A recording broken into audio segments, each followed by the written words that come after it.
তারা আল্লাহ এবং ঈমানদারদেরকে ধোঁকা দিতে চায়, আর তারা আসলে নিজেদেরকে ছাড়া অন্য কাউকে প্রতারিত করছে না। ওয়ামা ইয়াশউরুন, অথচ তারা এটা বুঝতেও পারে না।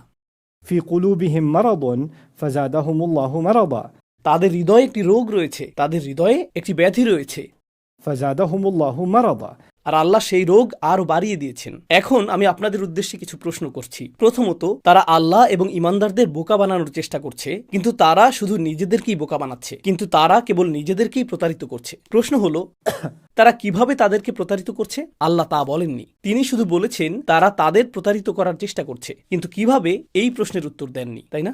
দ্বিতীয়ত, তিনি বলেছেন তাদের অন্তরে একটি রোগ রয়েছে এবং আল্লাহ সেই রোগকে আরো বাড়িয়ে দিয়েছেন। রোগটি কি এবং কিভাবে তা বাড়িয়েছেন তিনি তা বলেননি, তিনি শুধু বলেছেন এটাই তাদের অবস্থা এবং তারা তা বুঝতেও পারছে না। তৃতীয়ত, তিনি বলেছেন إذا قيل لهم لا تفسدوا في الأرض قالوا إنما نحن مصلحون যখন তাদেরকে বলা হয় পৃথিবীতে বিশৃঙ্খলা সৃষ্টি করো না, পৃথিবীতে সমস্যা তৈরি করো না, তারা বলে আমরা তো শুধু শান্তি স্থাপনকারী, আমরা তো শান্তির পক্ষে কাজ করছি। লক্ষ্য করুন, মুনাফিকদের একটি অদ্ভুত নীতি ছিল। তারা বলতো আমি তো ভেবেছিলাম ইসলাম শান্তির ধর্ম, তাই মক্কাবাসীদের সাথে শান্তিপূর্ণ সমাধানের উদ্দেশ্যে আমাদের আলোচনা করা উচিত। হ্যাঁ, আমি জানি তারা কিছু কাজ করেছে, কিন্তু তা এতটা খারাপ নয়, তারা তো আমাদেরই ভাই। তাহলে আমরা আবার যুদ্ধে যাচ্ছি কেন? যুদ্ধের কি দরকার? যুদ্ধ তো খারাপ জিনিস। আল্লাহ কি যুদ্ধ অপছন্দ করেন না? আর গোপনে তারা কুরাইশদের সাথে চুক্তি করত ও মুসলিমদের ক্ষতি করতে চাইত। যখন তাদেরকে জিজ্ঞেস করা হয় তোমরা কি করছো, মদিনার সরকারকে বিপদগ্রস্ত করছো কেন, রাসূল সাল্লাল্লাহু আলাইহি সাল্লামকে পেছন থেকে ক্ষতি করতে চাইছো কেন? না না না, আমরা শুধু শান্তি চাই, আমরা জনগণের মঙ্গলের জন্য এটা করছি, আমরা বৃহত্তর কল্যাণের জন্য এমনটা করছি। তারা ভীরুতা থেকে এমনটা করছে, কিন্তু এটাকে জনসেবা হিসেবে উপস্থাপন করছে। إنما نحن مصلحون ألا إنهم هم المفسدون জেনে রাখো, তারাই সমস্ত বিশৃঙ্খলা সৃষ্টি করছে। ওয়ালাকিন লা ইয়াশউরুন, কিন্তু তারা তা বুঝতে পারে না।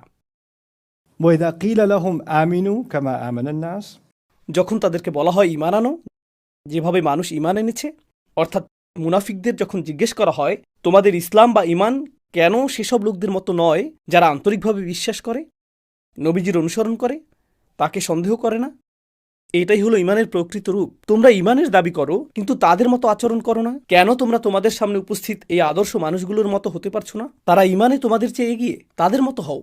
তারা বলে আনুমিনু কামা আমানা সুফাহা, তারা জবাব দেয় আমাদের কি এই ইডিয়টগুলোর মতো ঈমান আনতে বলছো? সুফাহা বা মূর্খরা যেভাবে বিশ্বাস করে, তাদের কথা হলো তুমি কি চাও আমি তাদের মতো ঈমান আনি? মক্কায় তার ভালো ব্যবসা ছিল, তার ভালো একটি ঘর ছিল, একটি সুন্দর পরিবার ছিল, তার বাণিজ্য ছিল, সে এই সব কিছু রেখে মদিনায় চলে এসেছে। এখন সে গৃহহীন, একজন মুহাজিরদের সাথে থাকছে, তার নিজেদের খাবারই জোটে না, তার উপর তার গোটা পরিবার এখন ঘর ছাড়া। সে তো আসলেই একজন জিনিয়াস। তুমি কি চাও আমি তাদের মতো হই? এই দৃষ্টান্ত তুমি আমার সামনে দিচ্ছ? আমি জীবন উপভোগ করতে চাই। তারা মক্কা থেকে হিজরতকারী সাহাবীদের দেখে বলতো এই লোকগুলো বেশ বোকা, এরা এগুলো করে নিজেদের জীবন নষ্ট করেছে, আর এখন আমাদের জীবনও কঠিন করছে। পরবর্তীতে কোরআনে অন্যত্র তারা বলবে এরা আমাদের জন্য অর্থনৈতিক বোঝা, কেন এদের সাথে আমাদের সম্পর্ক করতে হবে? তো তাদের মানসিকতা ছিল এরকম। তাই যখন তাদেরকে বলা হয় তাদের মতো হও, তারা বলে না ধন্যবাদ, এরা কারো রোল মডেল হতে পারে না, এরা বুদ্ধিমান লোক নয়। ألا إنهم هم السفهاء প্রকৃতপক্ষে তারাই হলো নির্বোধ। ওয়ালাকিন লা ইয়ালামুন, কিন্তু তারা জানেও না। وإذا لقوا الذين آمنوا قالوا آمنا যখন তারা ঈমানদারদের সাথে সাক্ষাৎ করে, তো যখন তারা প্রকাশ্যে মুসলিমদের সাথে মিলিত হয়, তারা বলে অবশ্যই আমরাও মুসলিম, আমরাও বিশ্বাস করি। وإذا خلوا إلى شياطينهم কিন্তু যখন তারা তাদের শয়তানদের কাছে ফিরে যায়, অর্থাৎ তাদের গোপন পরামর্শদাতা, শয়তান বলতে বোঝাচ্ছে না যে তারা জিনদের সাথে গোপন বৈঠক করে। কোরআনে আল্লাহ বলেছেন জিনদের মধ্যেও শয়তান থাকে, মানুষদের মধ্যেও শয়তান থাকে, এরা হলো মানুষ শয়তান। তারা তাদের সত্যিকার মৃত্যুদের কাছে যায়, সেখানে তারা বৈঠক করে আর বলে ইন্নামা নাহনু মুস্তাহজিউন, আমরা শুধু উপহাস করছি। ইন্নামা আকুম ইন্নামা নাহনু মুস্তাহজিউন, আমরা আসলে তোমাদের সাথেই আছি। আমরা সেই বৈঠকগুলোতে যাই প্রদর্শনের জন্য যে আমরা মুসলিমদের সাথে রয়েছি, কিন্তু আমাদের আনুগত্য আসলে তোমাদের প্রতি। আমরা শুধু উপহাস করতে সেখানে যাই, আমরা মুসলিমদের সাথে শুধু খেলা করছি। إنما نحن مستهزئون আর আল্লাহ বলেন الله يستهزئ بهم ويمدهم في طغيانهم يعمهون আর আল্লাহই তাদেরকে নিয়ে খেলা করছেন, বাস্তবে আল্লাহই তাদের সাথে উপহাস করছেন, আর আল্লাহ তাদেরকে তাদের বিদ্রোহ অব্যাহত রাখতে দিচ্ছেন। তারা অন্ধের মতো ঘুরছে, আর ইয়ামাউন না বলে ইয়ামাহুন শব্দটি ব্যবহৃত হয়েছে, যা কৌতূহল জাগ্রতকারী। ইয়ামাউন অর্থ তারা দৃষ্টিশক্তিতে অন্ধ, আর ইয়ামাহুন অর্থ হৃদয়ের অন্ধত্ব। সুতরাং তারা অন্ধের মতো ঘুরে বেড়াচ্ছে, তারা নিজেরাও জানে না যে তারা অন্ধের মতো ঘুরছে। ওকে, এখানে এই সব কিছু পরস্পর সম্পর্কযুক্ত, কারণ তথ্যগুলো পরিমাণে বেশি মনে হলেও সব কিছু একত্রে সংযুক্ত হয়ে মিলিত হচ্ছে। أولئك الذين اشتروا الضلالة بالهدى فما ربحت تجارتهم وما كانوا مهتدين তারা সেই লোক যারা হিদায়েতের বিনিময়ে পথভ্রষ্টতা ক্রয় করেছে। তাদের কাছে হিদায়েত ছিল, তারা তা পরিত্যাগ করেছে এবং পরিবর্তে পথভ্রষ্টতা গ্রহণ করেছে। তাদের এই ক্রয়, তাদের ব্যবসা তাদের জন্য কোনো লাভ বয়ে আনেনি। এটি একটি লাভজনক ব্যবসা ছিল না, আর তারা শুরু থেকেই হিদায়েতের প্রতি অঙ্গীকারবদ্ধ ছিল না। এখন আমি আপনাদের সাথে কিছু সংক্ষিপ্ত নোট শেয়ার করব, যা আমি ব্যাখ্যা করতে চাই। প্রথম বিষয়, আমি আপনাদের বলেছিলাম যে তাদের মধ্যে এমন লোক রয়েছে যারা বলে তারা বিশ্বাস করে, কিন্তু প্রকৃতপক্ষে তারা মোটেই বিশ্বাস করে না। ৮ নম্বর আয়াতে এখানে আল্লাহ নিজেই জবাব দিচ্ছেন। প্রশ্ন আসে, তারা মোটেই বিশ্বাস করে না বলতে কি বোঝানো হয়েছে? কিভাবে কেউ বলতে পারে যে বিশ্বাস করে অথচ সে মোটেই বিশ্বাস করে না? কিভাবে আমরা তা জানবো? আল্লাহ নিজেই 14 নম্বর আয়াতে তা ব্যাখ্যা করেছেন। 14 নম্বর আয়াতে তিনি বলেন, যখন তারা মুমিনদের সাথে সাক্ষাৎ করে তখন তারা বলে আমরা বিশ্বাস করি, কিন্তু যখন তারা গোপনে তাদের শয়তান নেতাদের কাছে যায় তখন তাদেরকে কি বলে? আমরা শুধু মজা করছিলাম, অর্থাৎ আমরা মোটেই বিশ্বাস করি না। তারা তা নিজেরাই স্বীকার করে। তো আল্লাহ তা প্রকাশ করে দিয়েছেন এবং পরবর্তীতে ব্যাখ্যা করেছেন। প্রসঙ্গত, তারা শুধু মুখেই ঈমানের কথা বলে, কিন্তু তাদের গোপন বৈঠকগুলো সম্পর্কে তোমরা জানো না, আল্লাহ তা জানেন। তো আল্লাহ পর্দার আড়ালে ঘটে যাওয়া বিষয়গুলো উন্মোচন করেছেন। তারপর স্মরণ করে দেখুন, তারা বলেছিল তারা আল্লাহকে বোকা বানানোর চেষ্টা করে, তারা আল্লাহ ও ঈমানদারদের প্রতারিত করার চেষ্টা করে, কিন্তু তারা নিজেদের ছাড়া অন্য কাউকেই প্রতারিত করছে না। ঠিক একইভাবে তারা যখন ফিরে এসে বলে আমরা শুধু মজা করছিলাম, এটা আমাদের মনের কথা না, জবাবে আল্লাহ বলেন তারা নিজেদের ছাড়া কাউকেই প্রতারিত করছে না। এরপর শেষে আল্লাহ বলছেন, না, তারা কারো প্রতি উপহাস করছে না, বরং আল্লাহই তাদেরকে উপহাস করছেন। তারা নিজেদেরকেই বোকা বানাচ্ছে এবং তারা নিজেরাই এই উপহাসের লক্ষ্যবস্তু। ويمدهم في طغيانهم يعمهون এখানে সবচেয়ে কৌতূহল জাগ্রতকারী উদাহরণ হলো, আল্লাহ বলেছেন তাদের হৃদয়ে একটি রোগ রয়েছে এবং আল্লাহ তাদের রোগকে আরো বৃদ্ধি করেন। আল্লাহ তাদের রোগকে বাড়িয়ে দেন, তাই না? তাদেরকে বলা হয় তোমাদের জন্য উত্তম আদর্শ রয়েছে, তাদের অনুসরণ করো। যদি কারো মনে কিছুটা হলেও খারাপ লাগে, আমরাও তাদের মতো হওয়া উচিত। আমি জানি না কেন আমি তাদের মতো নই। তারা এটাও বলতে পারে যে আমার আরো ভালো করা উচিত, আমি সর্বোচ্চ চেষ্টা করব। কিন্তু কেউ যখন তার রোগে এতটাই অগ্রসর হয়ে যায় যে যখন অনুকরণীয় আদর্শ হওয়ার যোগ্য কোনো মানুষকে দেখে, তখন সেই মানুষের কাছ থেকে অনুপ্রাণিত হয়ে আরও উত্তম হওয়ার পরিবর্তে তার নীতি হয় আক্রমণই সর্বোত্তম প্রতিরক্ষা। নিজের দুর্বলতা স্বীকার করার পরিবর্তে সে এই রোগে এতটাই আক্রান্ত যে সে আদর্শ মানুষটির উদ্দেশ্যে বলে, এই বোকাকে, একে অনুসরণ করব? মাফ করো, ধন্যবাদ, তোমার হেদায়েত তোমার কাছেই রাখো। পথভ্রষ্টতায় তারা এত দূর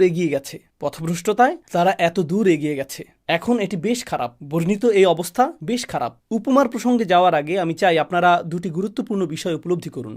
প্রথম বিষয়টি হলো, তারা মনে করে তারা সত্যিই চতুর। আপনি যদি এই আয়াতগুলো লক্ষ্য করেন, তারা মনে করে যে তারা একটি দ্বৈত খেলা খেলছে। তারা মুসলিমদের সম্পর্কে এমন ধারণা দিচ্ছে যে মুসলিমরা এতটাই বোকা, মুসলিমরা ধরতে পারবে না। তো তারা এই দ্বৈত খেলা খেলবে এবং অন্য স্থানে আনুগত্য প্রদর্শন করবে, আর কেউ তা বুঝতে পারবে না। তারা খুব চতুর, তারা অতি চালাক ও কূটকৌশলপূর্ণ। নিজেদের সম্পর্কে এটাই তাদের ধারণা। আর আল্লাহ বারবার বলছেন, বাস্তবে প্রকৃত বোকা তারাই আসলে উপহাসের কেন্দ্রবিন্দু। তারা তা দেখতেও পায় না। সুতরাং প্রথম পরিহাসের বিষয় হল, তারা এক অর্থে অন্ধ, এক অর্থে বোকা, কিন্তু একমাত্র তারা নিজেরাই এটা জানে না, তাদের কোনো ধারণাই নেই। এখান থেকে পাওয়া এটি একটি উল্লেখযোগ্য বিষয়। সম্পূর্ণ এই উপমাটি থেকে পাওয়া দ্বিতীয় উল্লেখযোগ্য বিষয় হল একটি তুলনা। এই তুলনাটির দিকেই আমি এখন আপনাদের মনোযোগ আকর্ষণ করতে চাই। আমি কিন্তু এই বিষয়ে আগামীকাল আপনাদের জিজ্ঞেস করব, কারণ আমাদের এটা আগামীকালও দরকার হবে। ফেরাউনের সাথে কার তুলনা করা হয়েছিল? ফেরাউনের সাথে কার তুলনা হয়েছিল? আমি ভুলে গেছি। কুরাইশদের। একজন মনে রেখেছে, আপনি ভালো মনোযোগী। বনি ইসরায়েলের সাথে কার তুলনা করা হয়েছিল? মুনাফিকদের। এখন আপনি যদি মুনাফিকদের জনসংখ্যা দেখেন, তারা মক্কা থেকে হিজরত করেনি। আমরা যাদের মুনাফিক বলে বিবেচনা করি তাদের অধিকাংশ, এবং কারো কারো নামও আমরা জানি, তারা ছিল মদিনার স্থানীয় জনগোষ্ঠী। তারা মদিনার স্থানীয় লোকজন। ওকে, আর মদিনাতে ইহুদিরাও ছিল। তো তাদের মধ্যে শুধু মিলই ছিল না, তারা সবাই একই অঞ্চলের অধিবাসী, তারা একই এলাকার। এখন দুটো দলের কথাই ভাবুন এবং ভাবুন যে তাদের পরস্পরের মধ্যে কি কি মিল ছিল। মদিনার মানুষরা এক হতে চাইছিল, তাদের ছিল একাধিক গোত্র। আওস ও খাজরাজে একাধিক শাখা গোত্র ছিল এবং তারা একটি কেন্দ্রীয় সরকার গঠনের চেষ্টা করছিল। যদি তাদের 14টি শাখা গোত্র থাকে, ক্ষুদ্র গোত্র, প্রতিটি গোত্রের নিজস্ব কমিটি, কাউন্সিল, নেতা ছিল। আর আমরা সবাই জানি যখন মানুষের মধ্যে একটি কমিটি থাকে এবং তাদের মিটিং হয়, একটি সিদ্ধান্ত নেওয়া খুব সহজ হয়, তাই না? সকলে তাৎক্ষণিক একমত হয়ে যায়। না, এতে দীর্ঘ সময় লাগে। যখন আপনার একটি ব্যবসা থাকে আর সেই ব্যবসায়ের মালিক আপনি হন, আপনাকে মিটিং ও আলোচনা করতে হয় না, কমিটিও গঠন করতে হয় না, এবং প্রথম কমিটি কি করছে তা যাচাই করার জন্য আরেকটি কমিটি থাকে না। আপনি একাই সিদ্ধান্ত নিতে পারেন, তাই না? যেহেতু এটা আপনারই ব্যবসা, আপনি দ্রুত সিদ্ধান্ত নিতে পারেন। তো আওস ও খাজরাজ বুঝতে পেরেছিল আমাদের 14টি শাখা গোত্র আছে, প্রতিটি গোত্রের একটি কমিটি আছে এবং মতামতের পরিমাণ অনেক বেশি, তাই আমরা সহজে সিদ্ধান্ত নিতে পারছি না এবং শহরটিও ক্ষতিগ্রস্ত হচ্ছে। আমাদের সকলের স্বার্থেই একজন রাজা থাকা উচিত। ফলে আমরা একতাবদ্ধ হব ইউনাইটেড স্টেটস অফ মদিনা, মদিনার ঐক্যবদ্ধ গোত্রসমূহ, এবং আমাদের একজন রাজা থাকবে। ওকে? আর রসুল সাল্লাল্লাহু আলাইহি ওয়াসাল্লামের আগমনের আগে আবদুল্লাহ ইবনে উবাইরই আসলে রাজা হওয়ার কথা ছিল, কিন্তু তারা এমন একজন নেতা চাইছিল যে মদিনাবাসীদের উদ্দেশ্যগুলোকে সুসংহত করবে। এটা ইসলামের আগে। এখন অন্যদিকে সেখানে ইহুদিরাও ছিল। ইহুদিরা ছিল এমন সম্প্রদায় যাদের প্রত্যেক প্রজন্মে একজন নবী দেওয়া হয়েছিল। একটি বর্ণনায় রাসূল সাল্লাল্লাহু আলাইহি ওয়াসাল্লাম আমাদের বলেছেন, কুল্লামা হালাকা নাবিয়্যুন খলাফা নাবিয়্যুন। একজন নবী মারা গেলে অন্যজন তার স্থলাভিষিক্ত হতেন। কুরআনও বলছে, قفينا على آثارهم برسلنا। আমি রসুল প্রেরণ করেছি শিকলের করার মতো, একজন নবী, এরপর আরেকজন, এরপর আরেকজন, এরপর আরেকজন। উদাহরণস্বরূপ আমাদের জানা গল্পেও ইব্রাহিম আলাইহিসসালাম, এরপর ইসাক আলাইহিসসালাম, এরপর ইয়াকুব আলাইহিসসালাম, এরপর ইউসুফ আলাইহিসসালাম। কি ঘটছে? একের পর এক, একের পর এক, زكريا عليه السلام، يحيى عليه السلام، عيسى عليه السلام। একের পর এক, একের পর এক। মুসা আলাইহিসসালামের সাথেই হারুন আলাইহিসসালাম। একটি ধারাবাহিকতা, নিরবিচ্ছিন্ন একটি পরম্পরা চলছে। এমনকি মুসা আলাইহিসসালামের গল্পের শেষের দিকেও إذ قال موسى لفتاه। সেই যুবক সম্পর্কে কিছু তাফসীরকারকদের মতামত যে তিনি আসলে একজন নবী, ইউসা। তো ঈসা আলাইহিসসালাম পর্যন্ত নবুয়তের এই ধারাবাহিকতা অব্যাহত ছিল। বনী ইসরাইলের শেষ নবী, অর্থাৎ তাদের কাছে আসা সর্বশেষ নবী ছিলেন ঈসা আলাইহিসসালাম। তো 6 শতাব্দী ধরে কোনো নবী তাদের কাছে আসেনি, এমনকি তাদের কাছেও আসেনি। আর তারা এটা বুঝতে পেরেছে। কেউ কেউ বলে যে নবীজির 400 বছর আগে অথবা 700-800 বছর আগে আরেকজন নবী এসেছিলেন। ইহুদিদের বর্ণনায় তারা শেষ নবীর কথা উল্লেখ করেছে। তারা সর্বশেষ নবীর অপেক্ষায় ছিল। তাদের কিছু আলেম এমনকি বলেছেন, বিরতিটি যেহেতু এত বড়, এর অর্থ সর্বশেষ রাসূল আসছেন। এবং তারা তাদের বর্ণনা অনুযায়ী সর্বশেষ রসুল সম্পর্কে একটি বিষয় জানত, সর্বশেষ রসুল আসবেন এবং তিনি আমাদের সবাইকে বিজয়ের দিকে নিয়ে যাবেন। সর্বশেষ রসুল সম্পর্কে এটাই ছিল তাদের বিশ্বাস। এখন তাদের অনেকেই, মূলত তাদের কিছু ইতিহাসবিদ বিশ্বাস করত যে তিনি মদিনায় আসবেন। তাই কিছু ইহুদি পরিবার মদিনায় চলে এসেছিল, কারণ তারা তাদের বর্ণনাগুলো থেকে জেনেছিল যে শেষ নবী এখানেই আসবেন এবং তিনি বিজয়ের পথে তাদেরকে নেতৃত্ব দেবেন। মদিনার জনগণ এবং ইহুদিদের মধ্যে কোথায় মিল ছিল? তারা উভয়ই ঐক্যের প্রতীক, একটি নেতৃত্বের প্রত্যাশা করছিল, যিনি তাদেরকে বিজয় এনে দেবেন, তাদেরকে রক্ষা করবেন, তাই না? তারা উভয়ই এমনটা খুঁজছিল। সুতরাং তাদের মধ্যে এই মিলটি ছিল, যা কৌতূহল জাগ্রতকারী। তাদের আর কি মিল ছিল? তাদের নিজেদের মধ্যে প্রচুর সংঘর্ষ হতো। এদেরও নিজেদের মধ্যে অনেক লড়াই হতো। তারা নিজেদেরকে অধিক বুদ্ধিমান আর অধিক জ্ঞানী মনে করত। ইহুদিরাও নিজেদেরকে অধিক বুদ্ধিমান ও জ্ঞানী মনে করত। ইহুদি বা জেন্টাইলদের ব্যাপারে ইহুদিদের সমস্যা ছিল, সেই রসুল আমাদের মধ্য থেকেই হতে হবে, আমাদের মধ্য থেকেই একজনকে হতে হবে। যখন নবী সাল্লাল্লাহু আলাইহি ওয়াসাল্লাম মদিনায় গেলেন, তিনি কি মদিনার স্থানীয় নাকি অভিবাসী ছিলেন? তিনি ছিলেন অভিবাসী। সো তার ব্যাপারে ইহুদিদের সমস্যা ছিল, কারণ তিনি ইহুদিদের মধ্য থেকে নন।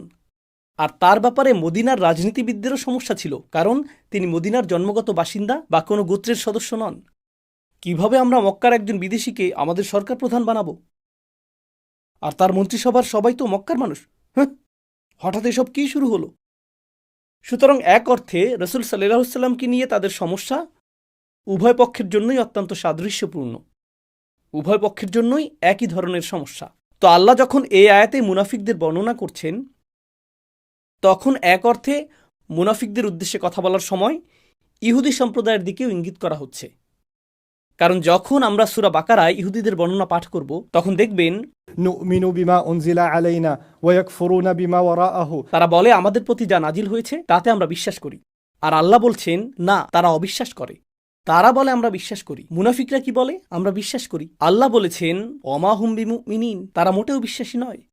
তারপর ইউখাদিউনাল্লাহ ওয়াল্লাযীনা আমানু, তারা আল্লাহ ও ঈমানদারদের ধোঁকা দিতে চায়। পরবর্তীতে সূরা বাকারায় ইহুদিদের পক্ষ থেকে এই ধোঁকাবাজির কিছু নিদর্শন আপনারা দেখতে পাবেন। তো আল্লাহ মুনাফিকদের তুলনা করবেন। যখন তিনি মুনাফিকদের কথা বলছেন তখন তা ইহুদিদের কিছুটা পীড়া দিয়েছে, আর যখন আল্লাহ ইহুদিদের কথা বলেছেন তখন তা কাদের পীড়া দিয়েছে? মুনাফিকদের। এটা যেন তাদের মধ্যকার দ্বিমুখী সম্পর্ক, ঠিক যেমন সম্পর্ক রয়েছে কুরাইশ ও ফেরাউন এবং ফেরাউন ও কুরাইশদের মধ্যে। এটা এরকমই।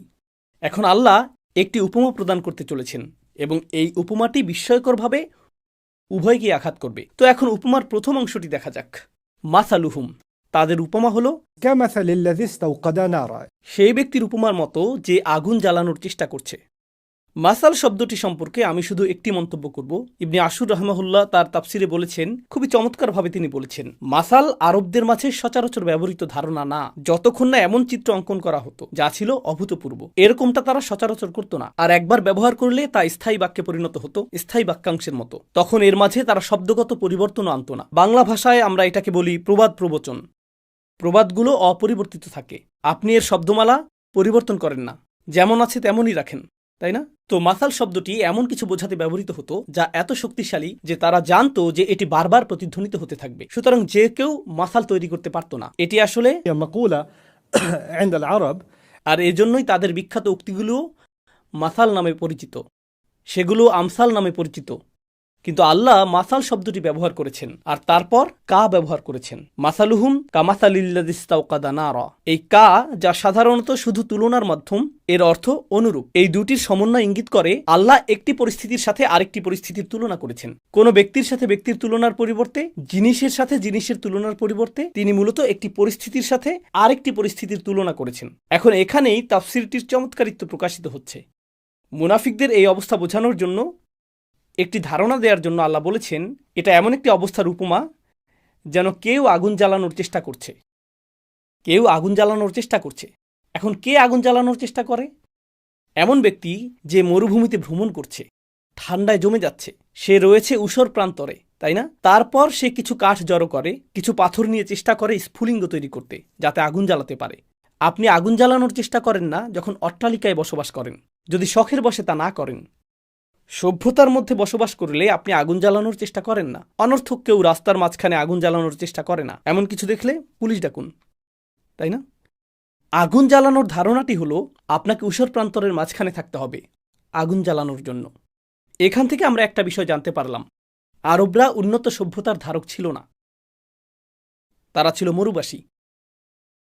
রোমান সাম্রাজ্যের মাঝে আপনি এই উদাহরণ দিবেন না, তাদেরকে আগুন জ্বালানোর কথা বলতে হবে না, কারণ তাদের উন্নত শহর, স্থাপত্য, রাস্তার বাতি রয়েছে। পারস্য সভ্যতার এই উদাহরণের প্রয়োজন নেই, চীনা সভ্যতারও প্রয়োজন নেই। কিন্তু আপনি যদি আরবদের আগুন জ্বালানোর কথা বলেন, তারা বলবে, ও হ্যাঁ, আমি মরুভূমিতে বাস করি, আমি এটা সব সময় করি, গত সপ্তাহে আমি পথ হারিয়ে ফেলেছিলাম, আমাকে।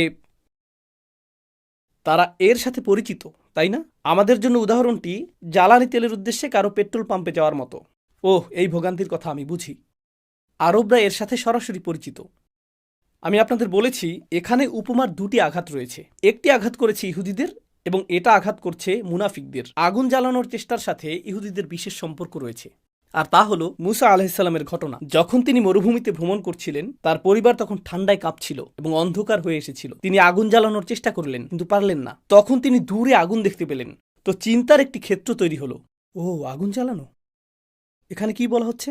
ইস্তাওকাদা নারা, কেউ আগুন জ্বালানোর চেষ্টা করছে। এখন এটা ব্যাখ্যার দুটি বিকল্প উপায় আছে, আমি পরে বলবো কোনটি আমার কাছে যুক্তিসঙ্গত মনে হয়। তো একটি উপায়ে এই অংশটির ব্যাখ্যা করা হয়েছে, এই ব্যক্তি কে যে আগুন জ্বালানোর চেষ্টা করছে?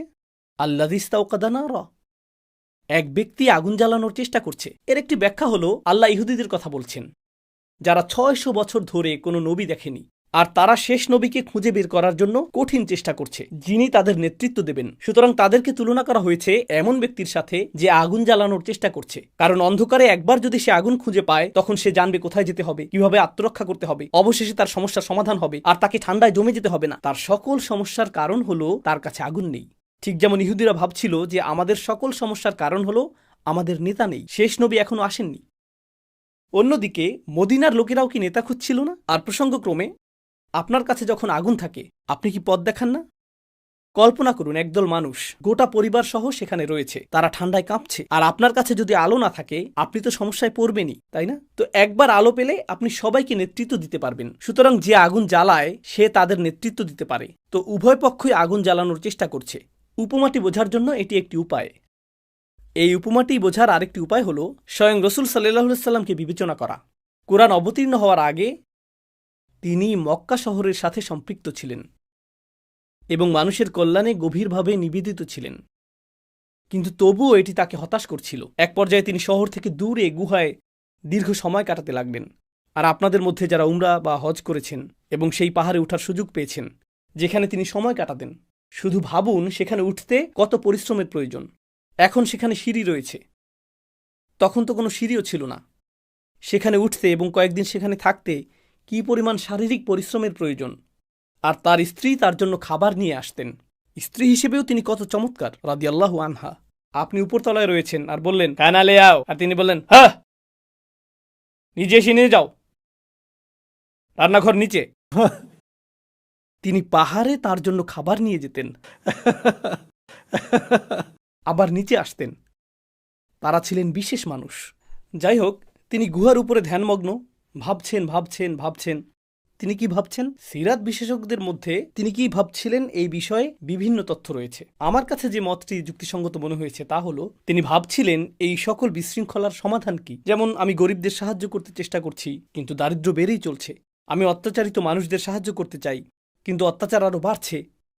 মনে হয় যেন এর কোনো শেষ নেই। আপনি যদি মানব সেবায় নিয়োজিত থাকেন তাহলে দেখবেন বাস্তবিকই যারা অনেক মানবিক কাজ করে সময়ের ব্যবধানে তারা আশাবাদী হয় না, বরং তারা আরও হতাশাগ্রস্ত হয়। কারণ তারা সমস্যাটা দেখে, তারা এতটুকু সাহায্য করে, তাদের সাহায্যের গ্রাফ বাড়ছে। আমরা আগে 5% সাহায্য করতে পেরেছি, এই বছর 7% করতে পারবো, পরের বছর করতে পারবো 10%। কিন্তু সমস্যা বাড়ছে 300%, 400% এই হারে। সমস্যার গ্রাফটি সমাধানের গ্রাফের চেয়ে অনেক দ্রুত গতিতে এগিয়ে যাচ্ছে। তখন আপনি উপলব্ধি করতে শুরু করেন হতাশা আপনাকে আঘাত করতে শুরু করে। তো নবীজি কোনো একটি আলোর খোঁজ করছিলেন, তাই না? আর আপনি কল্পনা করতে পারেন আল্লাহ রসুল সাল্লাল্লাহু আলাইহি সাল্লাম যখন সেই পাহাড়ের উপরে ছিলেন, আমার মনে হয় তিনি হয়তো আগুন জ্বালানোর চেষ্টা করতেন পাহাড়ে রাত কাটানোর জন্য, তাই না? তো এই উপমাটির একাধিক টার্গেট রয়েছে। আর যখন তিনি সেই আগুন জ্বালালেন, এখন ভাবুন তো কোরআনের বর্ণনা অনুযায়ী নবীজির সাথে আর কোন ব্যক্তির তুলনা করা যায়? মুসা আলাইহিস সালাম। মুসা আলাইহিস সালামও আগুন জ্বালানোর চেষ্টা করেছিলেন। তখন তিনি দূরে আলো দেখতে পেলেন। যখন তিনি সেখানে পৌঁছলেন তিনি খুঁজছিলেন নার। নার অর্থ কি? আগুন। কিন্তু তার পরিবর্তে তিনি যা পেলেন তা হলো নূর। তার পরিবর্তে তিনি সেখানে পেলেন আলো, অর্থাৎ হিদায়াত। নূর হলো আল্লাহ তাৎক্ষণিক নার থেকে নূরে পরিবর্তন করলেন, কারণ উভয় অনুসন্ধানেই আগুন জ্বালানো হচ্ছে। কিন্তু শেষ পর্যন্ত আপনি যা পেয়েছেন তা নার নয় বরং নূর। আপনি পেয়েছেন আলো, তাই না? তো এভাবেও চমৎকারভাবে এই বিষয়টাকে চিন্তা করা যায়। আমি এই মতের পক্ষে যে উপমাটি রসুল সাল্লাল্লাহু আলাইহি সাল্লামের প্রতি ইঙ্গিত করছে। আমি আপনাদেরকে নিয়ে একসাথে উপমাটিতে অগ্রসর হব এবং সর্বোচ্চ চেষ্টা করব আপনাদেরকে প্রদর্শন করার জন্য যে এই উপমায় আল্লাহ আমাদের জন্য কি বার্তা দিচ্ছেন। তো রাসূল সাল্লাল্লাহু আলাইহি সাল্লাম সমাধান খুঁজছিলেন, আর ফেরেশতা জিবরিল আলাইহিস সালাম এসে তাকে নূর অর্থাৎ কোরআন প্রদান করলেন। কোরআনকে নূর হিসেবে বর্ণনা করা হয়েছে, তাই না? فآمنوا بالله ورسوله والنور الذي أنزلنا। এখন রসুল সাল্লাল্লাহু আলাইহি সাল্লামের কাছে আলো রয়েছে। এখন তিনি যখন সেই আগুন জ্বালালেন, فلما أضاءت ما حوله। আর যখন সেই আগুন তার চারপাশের সবকিছু আলোকিত করল, সবকিছু আলোকিত করল। লক্ষ্য করুন কোরআনের ভাষাটি এত চমৎকার। আল্লাহ এখানে বলেননি ফালাম্মা নাওয়ারাত মা হাওলাহু, যখন তা আলোকিত করল। আলোকিত করার জন্য ব্যবহৃত আরবি শব্দ হলো نورت or أنارت। কিন্তু আল্লাহ বলেছেন আদাআত। ইদাআতে উত্তাপের উপাদান রয়েছে, নূরে উত্তাপ নেই। কিন্তু দও হলো আলোর জন্য ব্যবহৃত আরেকটি শব্দ। দিয়া শব্দটিও এটা থেকে এসেছে। বাংলাতে আমরা জিয়া আঙ্কেল বলে থাকি। জিয়া আর দিয়া একই শব্দ, বাংলাতে আমরা উচ্চারণটাকে পরিবর্তন করে ফেলেছি। তো দও অর্থ হলো আলো, তবে উত্তাপ সহ আলো। যেমন হুয়াল্লাযী জাআলা আশ-শামসা দিয়াআন ওয়াল কমারা নূরান। তাহলে উত্তাপ কিসের প্রতিনিধিত্ব করে? আল্লাহর বাণী আসলো, কিন্তু আল্লাহর বাণীতে সতর্কবাণীও রয়েছে, তীব্রতা রয়েছে, ঠিক মরুর সূর্যের জ্বলন্ত উত্তাপের মতো, তাই না? তো এটি আলোকিত করল। প্রসঙ্গক্রমে মরুর সূর্য অন্য যে কোনো সূর্যের চেয়ে পরিষ্কার, যেখানে সব কিছু পরিষ্কার দৃশ্যমান হয়ে যায়। সুতরাং আবা আত্মা হাওলাহু অর্থ হলো এটি তার চারপাশের সব কিছুকে সম্পূর্ণরূপে আলোকিত করে। আসুন দৃশ্যপটটি অনুসরণ করে অগ্রসর হই। কেউ একজন আগুন জ্বালানোর চেষ্টা করছে। শুধু যে আগুন জ্বলে উঠল তা নয়, বরং এটি একটি অস্বাভাবিক ধরনের আগুন। এর চারপাশের সবকিছু সম্পূর্ণরূপে আলোকিত হয়ে উঠল। আবা আত্মা হাওলাহু। এখন আগুন জ্বালানোর উদ্দেশ্য হলো শুধুমাত্র এই ব্যক্তিটিই যে আলোর প্রত্যাশী তা না, বরং আশেপাশের সকলের প্রয়োজন কিছুটা আলো, কিছুটা উষ্ণতা, কিছুটা নৈকট্য। এরপর আল্লাহ অত্যন্ত অদ্ভুত একটি বাক্যাংশ ব্যবহার করলেন। তিনি বলেছেন, যাহাবাল্লাহু বিনূরিহিম। এটা অনুবাদ করা কঠিন। প্রথমে আমি একটি খারাপ অনুবাদ দিচ্ছি। আল্লাহ তাদের নূর সরিয়ে দিলেন, আল্লাহ তাদের নূর অপসারণ করলেন। Um, এর আক্ষরিক অনুবাদ হবে, আল্লাহ তাদের নূর নিয়ে গেলেন। আল্লাহ তা নিয়ে গেলেন, অর্থাৎ তিনি নিজে, আল্লাহ তা নিজের সাথে নিয়ে গেলেন। যাহাবাল্লাহু বিনূরিহিম। ওকে, এখন এখানে কি ঘটছে তা বোঝার চেষ্টা করি। কারণ এই মুহূর্তে আল্লাহ একজন ব্যক্তির কথা বলছিলেন যে আগুন জ্বালালো, কিন্তু হুম বা তারা সর্বনামটি দিয়ে কাকে বোঝানো হচ্ছে? ইবনে আশুরের ব্যাখ্যা অনুযায়ী এটি তাজরিদ। তাজরিদ অর্থ হলো আল্লাহ প্রথমে একটি দৃশ্যের কথা বলছিলেন, তারপর তিনি সেই দৃশ্যের কথা বলা বন্ধ করে বাস্তবতার কথা বলছেন। তিনি বলছেন আল্লাহ মুনাফিকদের থেকে তাদের আলো নিয়ে নিয়েছেন, তিনি ইহুদিদের কাছ থেকে তাদের আলো নিয়ে নিয়েছেন, তিনি কাফিরদের থেকে তাদের আলো নিয়ে নিয়েছেন, তিনি তাদের ইমানের সব আলো মুছে দিয়েছেন। অন্য চিন্তাবিদগণ বলেন না, তিনি এখনও উপমার মাঝেই রয়েছেন। তো আমি দৃশ্যটিকে চলমান রেখেই আপনাদের সাথে আলোচনা এগিয়ে নিয়ে যাব। কল্পনা করুন আপনি আর আমি মরুভূমিতে পথ হারিয়ে ফেলেছি। কোথায় যেতে হবে আমরা জানি না। আর আমাদের মধ্যে একজন আগুন জ্বালানোর চেষ্টা করছে। অবশেষে সে আগুন জ্বালাতে সক্ষম হলো। আমরা সবাই কি আশা করছিলাম? কেউ একজন আগুন জ্বালাবে। হ্যাঁ। মদিনার মানুষরা কি আশা করছিল? তারা একজন একক নেতা পাবে। হ্যাঁ। ইহুদিরা কি আশা করছিল? যে তাদের শেষ নবীর সন্ধান পাবে। হ্যাঁ। আবার মক্কায় এমন লোকও ছিল যারা অন্ধকারে ছিল, কিন্তু তারা জানতও না তাদের আলোর প্রয়োজন। তারা তা জানত না। আর আল্লাহ বলেছেন আল্লাহ তাদের নূর নিয়ে নিয়েছেন। যাহাবাল্লাহু বিনূরিহিম। এটা অত্যন্ত চমকপ্রদ, অপ্রত্যাশিত উদাহরণ। এবং আমি চাই আপনি এটিকে পূর্বের আয়াতগুলোর আলোকে বুঝুন। আমি যে আয়াতগুলো আগে ব্যাখ্যা করেছি, বুঝার ক্ষেত্রে এখন সেগুলো কাজে লাগবে। যখন তাদেরকে ঈমান আনতে বলা হলো, অন্য মানুষেরা যেভাবে ঈমান এনেছে, তখন তারা কি বলেছে? আমরা কি এই বোকাদের মতো ঈমান আনবো? এই বোকাদের মতো?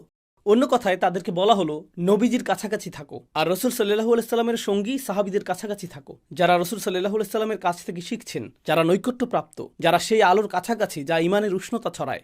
কিন্তু তারা বলে না ধন্যবাদ, আমরা দূরেই থাকব। তাই না? তারা বলে না না না, আমরা নিরাপদ দূরত্ব বজায় রাখব। তুমি আমাকে এখানে যোগ দিতে বলছো? না না না, আমি এই আগুনে পুড়ে যেতে চাই না।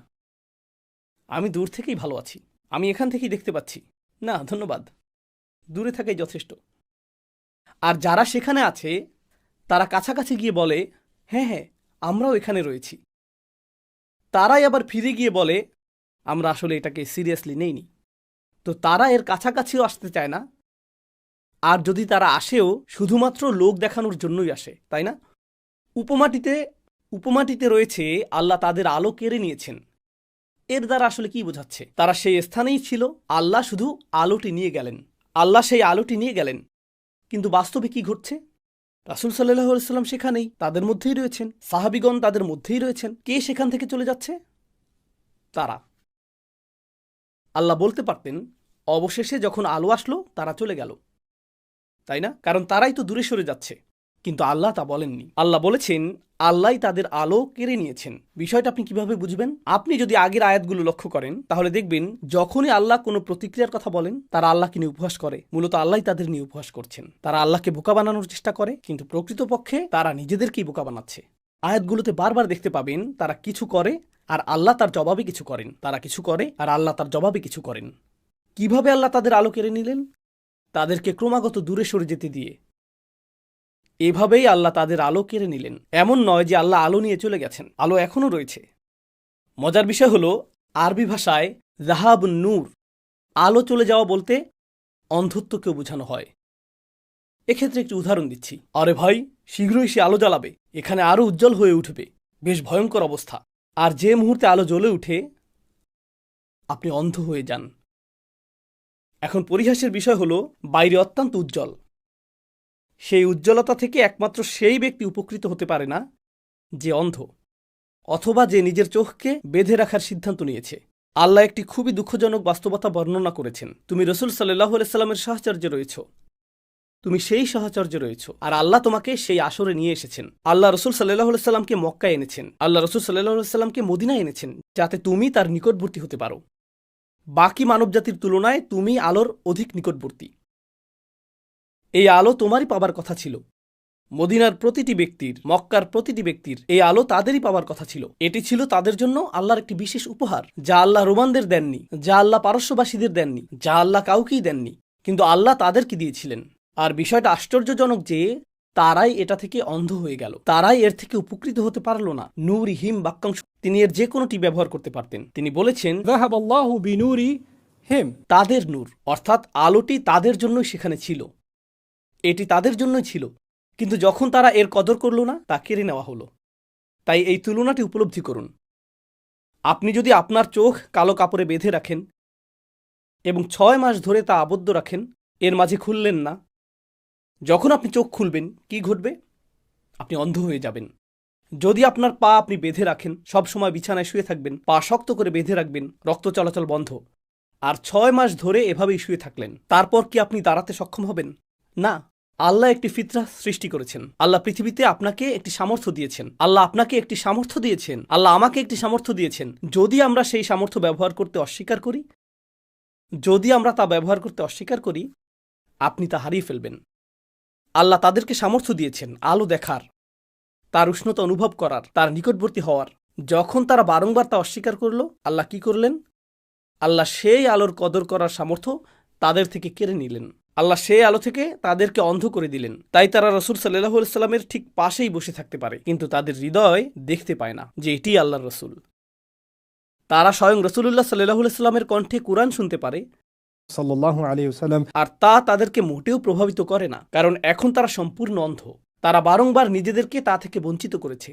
সেজন্য আল্লাহ তাদের থেকে সেই সামর্থ্য কেড়ে নিয়েছেন। তাদের সেই সামর্থ্য পক্ষাঘাতগ্রস্ত হয়েছে, তা কেড়ে নেওয়া হয়েছে। যাহাবাল্লাহু বিনূরিহিম, এটা হলো সেই লোকদের ব্যাপারে প্রদত্ত দৃশ্যপট। وتركهم في ظلمات আর তিনি তাদেরকে রেখে দিলেন অন্ধকারে, তার উপর অন্ধকার, তার উপর অন্ধকার। একাধিক অন্ধকারের অর্থ কি? যদি আলোটি এখানে থাকে, আমি ঠিক এখানে দাঁড়িয়ে আছি, আর আমি দূরে সরে যেতে থাকি, তাহলে কি ঘটবে? আমি কি যাব উজ্জ্বলতার দিকে নাকি অন্ধকারের দিকে? আমি আরো আরো আরো অন্ধকারে যাচ্ছি। অর্থাৎ তারা নবীজি থেকে আরো আরো আরো দূরে সরে যাচ্ছে। আল্লাহ তাদেরকে আরো আরো আরো দূরে অন্ধকারে ছেড়ে দিচ্ছেন। চমকপ্রদ একটি বিষয় হলো, আল্লাহ এই কথাটি এই প্রথম বলছেন না। তিনি ইতিমধ্যে এটি বর্ণনা করেছিলেন যখন এর আগে কাফিরদের সম্পর্কে বলেছেন। তিনি ইতিপূর্বে এ কথা বলেছেন। আমি আয়াতটি আপনাদের সামনে পাঠ করছি। إن الذين كفروا তিনি কাফিরদের এই অবস্থাটি বর্ণনা করেছিলেন। আর এখন মুনাফিকরা তারা যতই দূরে সরে যাচ্ছে, ততই কাফেরদের নিকটবর্তী হচ্ছে। আপনি যদি মুমিন ও রসুল সাল্লাল্লাহু আলাইহি সাল্লাম থেকে দূরে সরে যান, তাহলে কার নিকটবর্তী হবেন? কাফেরদের, যাদের চোখের উপর রয়েছে অন্ধকারের পর্দা। ولهم عذاب عظيم সুতরাং অবিশ্বাস্য ভঙ্গিতে এই চিত্রটি অঙ্কিত হয়েছে। আর এই চিত্রের সবচেয়ে চমৎকার অংশগুলোর একটি হলো এই বাক্যাংশটি, فلما أضاءت ما حوله যখন তা তার চারপাশকে আলোকিত করল। রাসূল সাল্লাল্লাহু আলাইহি সাল্লাম নিজেই হিদায়াতের সন্ধান করছিলেন। আল্লাহ বর্ণনা করেছেন, ওয়াজাদাকা দাল্লান ফাহাদা, তিনি আপনাকে পেয়েছিলেন পথ সম্পর্কে অনবহিত, এরপর হিদায়াত দিলেন। সুতরাং আল্লাহ তার রসুল সাল্লাল্লাহু আলাইহি সাল্লামকে হিদায়াত দিলেন, কিন্তু আল্লাহ শুধু তাকে হিদায়াতই দেননি, তিনি তাকে এমন কিছু দিয়েছিলেন যা তার চারপাশ আলোকিত করে। কিন্তু আল্লাহর আলোর ব্যাপারে উল্লেখযোগ্য বিষয় হল, আল্লাহু মুতিম্মু নূরিহি, আল্লাহ তার আলোকে পরিপূর্ণ করতে থাকেন। 23 বছরের মধ্যে সমগ্র আরব আলোকিত হয়ে গিয়েছিল, এবং কয়েক বছর পর পারস্য আলোকিত হতে শুরু করল, এরপর রোম আলোকিত হতে শুরু করল, ভারত আলোকিত হতে শুরু করল, এরপর আফ্রিকা, ইউরোপ, অস্ট্রেলিয়া এবং দক্ষিণ পূর্ব এশিয়া। এই আলো ছড়িয়ে পড়তে এবং ছড়িয়ে পড়তেই থাকল। বিশ্বের শত কোটি মানুষ এই আলোর আওতায় আসলো, আর যারা এই আলোর সবচেয়ে নিকটবর্তী ছিল, তাদের কেউ কেউ ছিল অন্ধ। এটা কি বিস্ময়কর না? যাহাবাল্লাহু বিনূরিহিম। একটি কবিতা এসেছে, আল আকলু আকলান। সম্ভবত ইমাম রাগিব আল আসফাহানি এই কবিতাটি উদ্ধৃত করেছেন। বুদ্ধিবৃত্তি 2 প্রকার, চিন্তাশক্তি 2 প্রকার। তার মতে এর মধ্যে একটি হল, كما ضوء الشمس لا تنفع أو لا ينفع إذا ضوء العين ممنوع আর এগুলো হল মাতবুউন ও মাসমুউন। তার মতে একটি আলো বা বুদ্ধিবৃত্তি আছে যা আপনি শিখে থাকেন। যেমন একটি শিশু বেড়ে ওঠে, সে আপনাকে বলতে শুনে বাবা বাবা বাবা, অবশেষে সে বলতে শুরু করে বাবা। আপনি বলেন মামা মামা মামা, অবশেষে সে বলে মামা। এটি শিশুর মনের বিকাশ, এটি মাসমু। এছাড়া আরেক ধরনের বুদ্ধিবৃত্তি রয়েছে যাকে বলে মাতবু, অর্থ আল্লাহ মানুষের তাবিয়াতে কিছু দিয়ে দেন, সেটি হলো ফিতরা, সেই আলো যা আল্লাহ আমাদের সকলকে দিয়েছেন, তাই না? সুতরাং তিনি বলেন কোনো উপকারিতা নেই। فلا ينفع المسموع إذا لم يكن مطبوع. তিনি বলেন নতুন জিনিস শেখার মধ্যে কোনো উপকারিতা নেই যদি আপনার ভেতরে যে আলো রয়েছে তাকে আপনি হত্যা করেন। আর তিনি এটা কিসের সাথে তুলনা করেছেন? এটা সূর্যের আলোর মতো, যা কারো উপকারে আসে না যদি তার চোখে আলো না থাকে, كما ضوء الشمس لا ينفع إذا ضوء العين ممنوع. তাই না? এটাই আল্লাহর আলো। কোরআন আসলো, আর এর সবচেয়ে নিকটবর্তী মানুষেরা তাদের কারো কারো অন্তর ছিল আবদ্ধ, ফলে তারা এর থেকে উপকৃত হতে পারেনি। সুতরাং এই সব কিছু ইতিহাস, কিন্তু আপনার ও আমার জন্য শিক্ষণীয় বিষয় কি? বিস্ময়কর এই উপমা, অবিশ্বাস্য এই উপমাটির মধ্যে। এই উপমার উদ্দেশ্য হলো ইসলামের সাথে আমাদের সান্নিধ্য, ইসলামের সাথে আমাদের সামাজিক সান্নিধ্য, মসজিদে উপস্থিত হওয়া, কোরআনের হালাকাগুলোতে উপস্থিত থাকা, এমন স্থানে থাকা যেখানে ইসলাম প্রতিধ্বনিত হয়, যেখানে আল্লাহর আলো উপস্থিত। এগুলো যথেষ্ট নয়। আপনি সেখানে উপস্থিত থাকতে পারেন আর অন্ধ হতে পারেন, আপনি সেখানে থাকতে পারেন আর তা আপনাকে ভেদ করে চলে যেতে পারে। কেউ এটা থেকে নিরাপদ নয়, আমাদের কেউ এটা থেকে নিরাপদ নয়। এটা হতে পারে যে আপনি ঠিকঠাক চলছিলেন, তারপর আপনি ধীরে ধীরে কিন্তু নিশ্চিতভাবে পিছলে যেতে শুরু করলেন। আপনি কিন্তু শারীরিকভাবে দূরে সরে যাচ্ছেন না। যখন আপনিও আমি আল্লাহর দেয়া সেই নিয়ামতকে কাজে লাগানো বন্ধ করে দেই, আল্লাহ আমাদের কাছ থেকে সেই সামর্থ্য উঠিয়ে নিতে শুরু করেন, ফিতরা সংক্রান্ত অন্য ব্যাপারগুলোতে যেরকম ঘটে থাকে। তো তিনি বলছেন সুম্মুম বুকমুন উমিউন ফাহুম লা ইয়ারজিউন। শেষ একটি বিষয় আমি আপনাদের সাথে শেয়ার করব, তারপর আজ রাতের জন্য আপনাদেরকে ছেড়ে দেব। একটি বিখ্যাত আয়াত, সুম্মুন তারা বধির, সুম্মুন বুকমুম তারা বোবা, তারা কথা বলতে পারে না, এবং তারপর উমিউন তারা অন্ধ। কিন্তু আগের আয়াতে যখন তাদেরকে অন্ধকারে রেখে দেওয়া হয়েছে, সেটা কি অন্ধত্বের অনুরূপ না? তাদেরকে অন্ধকারে রেখে দেওয়া হয়েছে, তো অন্ধকার তাদেরকে অন্ধ করেছে, অথবা তাদের দৃষ্টিশক্তি হারিয়ে গেছে যা তাদেরকে অন্ধ করে, অথবা শেষ আয়াতটিতে বাইরের অন্ধকারের কথা বলা হয়েছে যা দৃষ্টিশক্তিকে অকেজো করে দেয়। এখন এই আয়াতটি দৈহিক অন্ধত্বের দিকে ইঙ্গিত করেছে, উমিউন। কিন্তু আপনার মনে হতে পারে যে এখানে অন্ধত্বই প্রথমে উল্লেখিত হওয়ার কথা, কারণ আগের আয়াতটি ছিল অন্ধকার সম্পর্কিত। তাই আপনি আশা করেন যে আল্লাহ হয়তো প্রথমে অন্ধত্বের কথা বলবেন, কিন্তু তিনি অন্ধত্ব প্রথমে উল্লেখ করেননি। তিনি প্রথমে বধিরতার উল্লেখ করেছেন, তারপর বাক প্রতিবন্ধকতা, তারপর অন্ধত্বের কথা উল্লেখ করেছেন, সুম্মুম বুকমুম এবং সবশেষে অমিউন। এই ক্রমটি আসলেই অসাধারণ, এটি আসলেই অসাধারণ। তো আসুন এই ক্রমটি নিয়ে চিন্তা করি। এটি আসলে তাজরিদের সবচেয়ে উল্লেখযোগ্য উদাহরণগুলোর একটি। তাজরিদ অর্থ হলো আল্লাহ একটি চিত্রের কথা বলছেন, কিন্তু তিনি মূলত সেই চিত্রের কথা বলছেন না। সেই চিত্রটি ব্যবহৃত হচ্ছে কোনো বাস্তবতা বর্ণনা করার জন্য। তো এখন তিনি চিত্রটি সরিয়ে ফেলবেন এবং বাস্তবতা নিয়ে কথা বলা শুরু করবেন। আর এই চিত্রে আলো হলো আগুনের মতো, কিন্তু বাস্তবে সত্যিকারের আলো হলো এমন কিছু যা শ্রুতিগোচর। আধ্যাত্মিক আলো দেখা যায় না, আধ্যাত্মিক আলো শোনা যায়। কোরআনকে আলো হিসেবে বর্ণনা করা হয়েছে, কিন্তু কোরআন দেখা যায় না, কোরআন কি শোনা যায়। সুতরাং আধ্যাত্মিক জগতে আসলে চূড়ান্ত আলো হলো যা কানে প্রবেশ করে। আরবিতে প্রচলিত একটি কথা আমার মনে পড়ছে, أساء سمعا فأساء إجابة. যখন আপনি খারাপ কিছু শুনেন তখন আপনি জবাবও দেন খারাপভাবে। আপনারা জানেন যাদের বধিরতা আছে তাদের স্পষ্টভাবে কথা বলতে কষ্ট হয়, কথা বলার ক্ষেত্রে তাদের সমস্যা নেই, তাদের সমস্যা শুধু কানে, কিন্তু তারা স্পষ্টভাবে কথা বলতে পারে না। কেন? কারণ তারা যেহেতু সঠিকভাবে শুনতে পায় না, তারা জানেই না যে কোন শব্দ উচ্চারণ করতে হবে।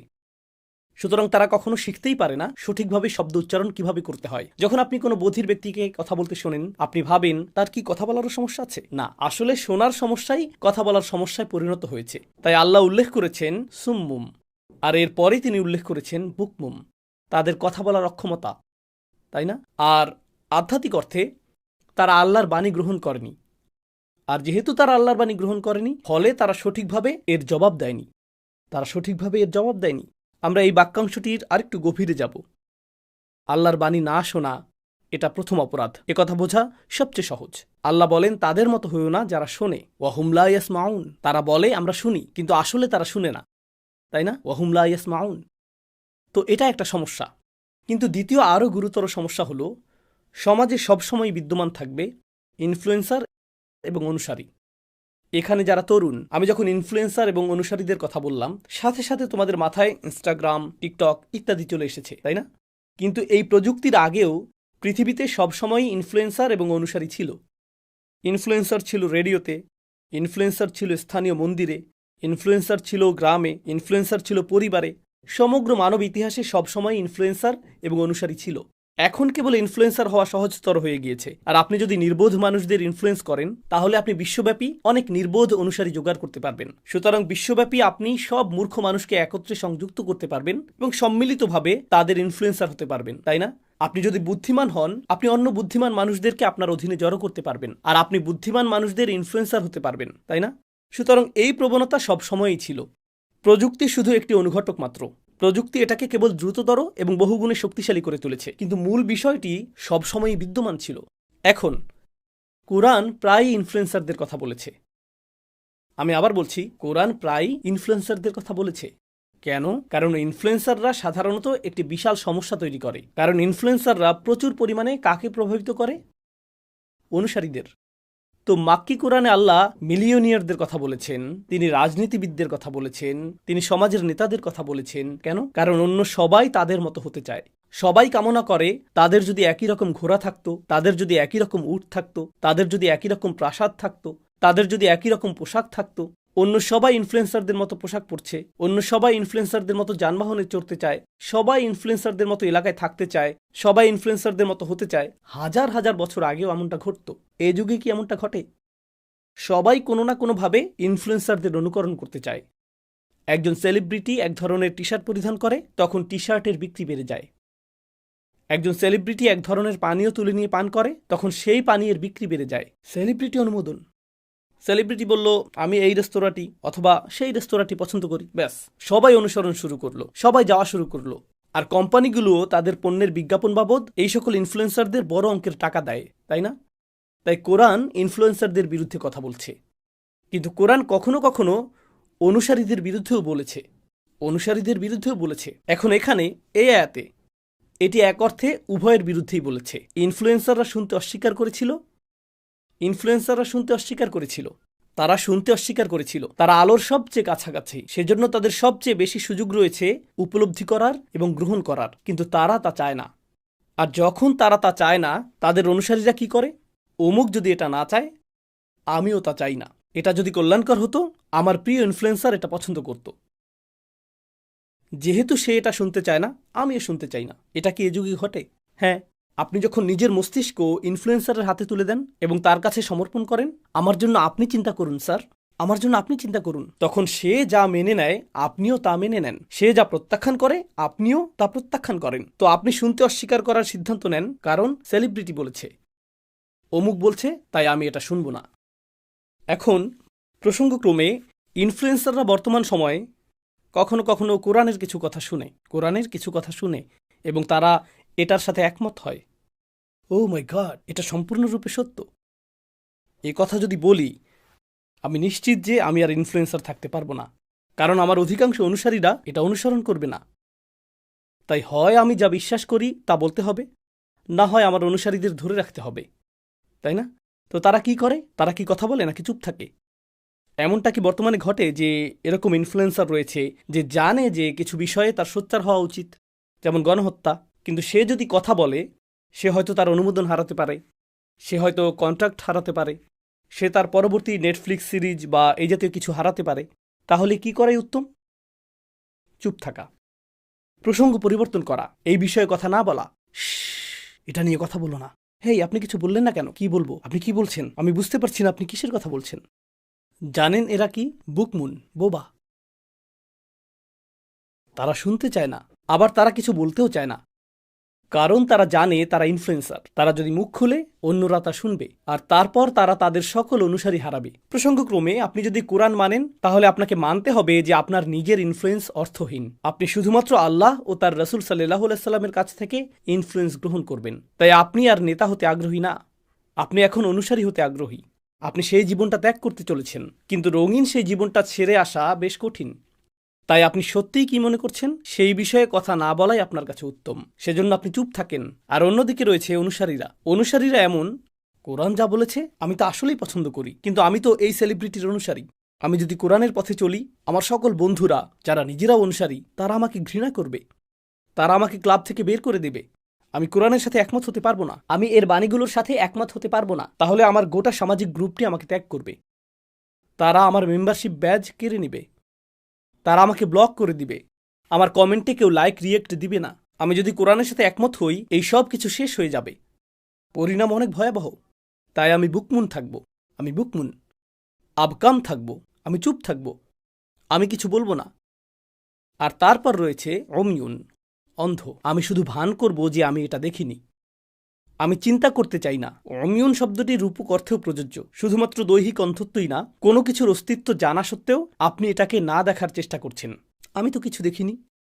জানেন এটা কি? ইচ্ছাকৃতভাবে কিছু উপেক্ষা করা, যদিও সেটা উপস্থিত। আর আপনি যদি এতে মনোযোগী হন তাহলে বাস্তবতা বেরিয়ে আসতে পারে। আল্লাহ বলেছেন আদা আতমা হাউলাহ, অর্থাৎ চারপাশের সব কিছু আলোকিত হয়ে গেছে, ফলে তা উপেক্ষা করা অসম্ভব। এই আয়াত আমাদের শিক্ষা দেয় যে অন্ধত্বের আগেও মূলত রয়েছে শুনতে অস্বীকৃতি এবং বিবেক অনুযায়ী সত্য বলতে অস্বীকৃতি। এই দুটি জিনিস যদি বিদ্যমান থাকে সেখান থেকে অন্ধত্বের সৃষ্টি হয়। প্রথম আয়াতটি ছিল অন্ধত্ব সম্পর্কিত, দ্বিতীয় আয়াত অর্থাৎ এই আয়াতটি সুম্মুম বুকমুন উমিউন আসলে অন্ধত্বের উৎস বর্ণনা করছে। অন্ধত্ব কোথা থেকে আসে? এই লোকেরা কিভাবে এত অন্ধ হতে পারলো? আজকাল আপনি সোশ্যাল মিডিয়াতে দেখবেন মানুষ কথা বলছে এবং তারা একদম অযৌক্তিক কথা বলছে, আর আপনার অবস্থা এমন, এটা কিভাবে সম্ভব যে এই ব্যক্তি কথা বিশ্বাস করে? এটা কিভাবে সম্ভব? কিভাবে সে বাস্তবতার প্রতি এতটা অন্ধ হতে পারে? আর আপনি যদি কিছুটা চিন্তা করেন তখন দেখতে পাবেন এর পেছনে রয়েছে সুম্মুন এবং বুকমুন, যা অমিউনকে ব্যাখ্যা করে। এটা তাই ব্যাখ্যা করে। এরপর অবশেষে আল্লাহ বলছেন ফাহুম লা ইয়ারজিউন, ফলে তারা ফিরে আসবে না, যা এই চিত্রটিকে পূর্ণতা দিচ্ছে। খেয়াল করে দেখুন, এরকম মনে হচ্ছিল যেন আল্লাহই তাদের আলো কেড়ে নিয়েছেন।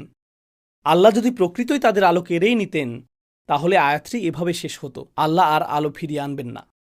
কিন্তু আয়াতটি এভাবে শেষ হয়নি, আয়াতটি শেষ হয়েছে তারা আর ফিরে আসবে না। তাহলে আয়াতটি আমাদের কি শিক্ষা দিচ্ছে? আল্লাহ মূলত ছেড়ে চলে যাননি। আসলে কে ছেড়ে গেছে? তারাই। তবে আল্লাহ তাদেরকে যেতে দিয়েছেন, আর আল্লাহ তাদের থেকে তাদের আলো কেড়ে নেওয়ার অনুমতি দিয়েছেন, কারণ তারা এর কদর করেনি এবং তারা এই আলোর দিকে ফিরেও আসতে চায়নি। আর শক্তিশালী এই চিত্রটি যা আল্লাহ এই আয়াতটিতে এঁকেছেন তা তাদের সম্পর্কে যারা তাদের বিপদগামিতায় অটল, আল্লাহর হিদায়ত অনুসরণ করতে যারা অস্বীকৃতি জানায়। আল্লাহ আমাদের সবাইকে এর থেকে হেফাজত করুন এবং আল্লাহ আমাদের উপলব্ধি করার ক্ষমতা দিন যে অসাধারণ এই আয়াতটিতে যে ব্যক্তি আগুন জ্বালায় সে হয়তো একজন ব্যক্তি মাত্র, যার অর্থ তারা সবসময় সংখ্যাগরিষ্ঠের বিপরীতে থাকবে। আর যার কাছে আলো আছে, আপনি যখন তার কাছে যান আপনি জনপ্রিয় কারো কাছে যাচ্ছেন না, আপনি আসলে এমন কিছুর দিকে যান যা অজনপ্রিয়। এটা আপনার পরিবারে অজনপ্রিয়, আপনার সম্প্রদায়ে অজনপ্রিয়, আপনার বন্ধুমহলে অজনপ্রিয়। আপনি শুধু মুসলিম দেশে আছেন বলে এর অর্থ এই না যে ইসলাম সেখানে প্রভাবশালী। গত বছর আমি বেশ কয়েকটি মুসলিম দেশে গিয়েছি যেখানে অনেক মেয়ে আমার কাছে অভিযোগ করেছে। আমি তাদের জিজ্ঞেস করেছি, মুসলিম হিসেবে তোমাদের জন্য কোন বিষয়টি পালন করা সবচেয়ে কঠিন? তখন তারা বলল, পর্দা করা। তারা সকলেই বোরকা পরিহিত। আমি বললাম, মুসলিম দেশে এটা কঠিন হবে কেন? তোমরা কি বলছো? কেউ যদি অস্ট্রেলিয়া, কানাডা অথবা ফ্রান্সে থেকে এই কথা বলে তা না হয় মানা যায়, তোমরা কেন বলছো যে এটা কঠিন? তোমরা তো মুসলিম দেশে রয়েছো। তারা বলল, আপনার ধারণা নেই এখানে মেয়েরা পর্দা করার কারণে কত ছেলের উপহাসের শিকার হতে হয়, কত শিক্ষকের উপহাসের শিকার হতে হয় মুসলিম দেশে, আমাদের শিক্ষা প্রতিষ্ঠানগুলোতে। এটাই বাস্তবতা। আর তাদের পরিবারও তাদেরকে উপহাস করে। আমার চাচাতো ভাই বোন, আমার চাচারা, আমার খালারা, আমার দূরবর্তী আত্মীয়রা, আমার বড় ভাই বোন সবাই আমাকে উপহাস করে, কারণ আমি মুসলিম দেশে পর্দা করতে চাই। আমার স্কুলের শিক্ষক, আমার স্কুলের বন্ধুরা সবাই। আমি একাকী, কারণ আমি পর্দা করার ইচ্ছা পোষণ করি, অথবা আমি নামাজ পড়ি, বিরতির সময়ে আমি নামাজ পড়ি, আমি জোহরের নামাজ পড়ি। মুসলিম দেশে দুজন মেয়ে এক কোণে নামাজ পড়ছে আর গোটা স্কুলের সকল মেয়ে ওই মেয়ে দুটিকে উপহাস করছে, কারণ তারা নাকি চরমপন্থী। আমি যা বলতে চাইছি তা হলো, যারা আলো ধারণ করে হতে পারে সকল স্থানেই তারা সংখ্যালঘু, হতে পারে। আর চোখ উন্মুক্ত করাটা কষ্টসাধ্য, এটা অত্যন্ত কষ্টসাধ্য। অন্ধ থাকাটা অনেক সহজ, কান বন্ধ করে রাখাটা অনেক সহজ, এটা অনেক সহজ। কোনো কিছু নিয়ে চিন্তা করা সত্ত্বেও সাহসিকতার অভাবে তা প্রকাশ না করা, এটা প্রকাশ করতে অনেক সাহসিকতার প্রয়োজন। অন্ধত্ব কাটিয়ে উঠতে অনেক সাহসিকতার প্রয়োজন। আলোক সৃষ্টিকারী আগুন জ্বালাতে প্রচেষ্টার প্রয়োজন এবং এর অনুসরণ করতে প্রচেষ্টার প্রয়োজন। অচল হয়ে থাকাটা সহজ, অন্ধকারে থাকাটা সহজ। আল্লাহ আমাদেরকে তাদের অন্তর্ভুক্ত করুন যারা আলোর দিকে প্রত্যাবর্তন করে এবং এ পথে অবিচল থাকে। বারাকাল্লাহু লি ওয়া লাকুম ফিল কুরআনিল হাকিম ওয়া নাফা'নি ওয়া ইয়্যাকুম বিল আয়াতি ওয়া যিকরিল হাকিম।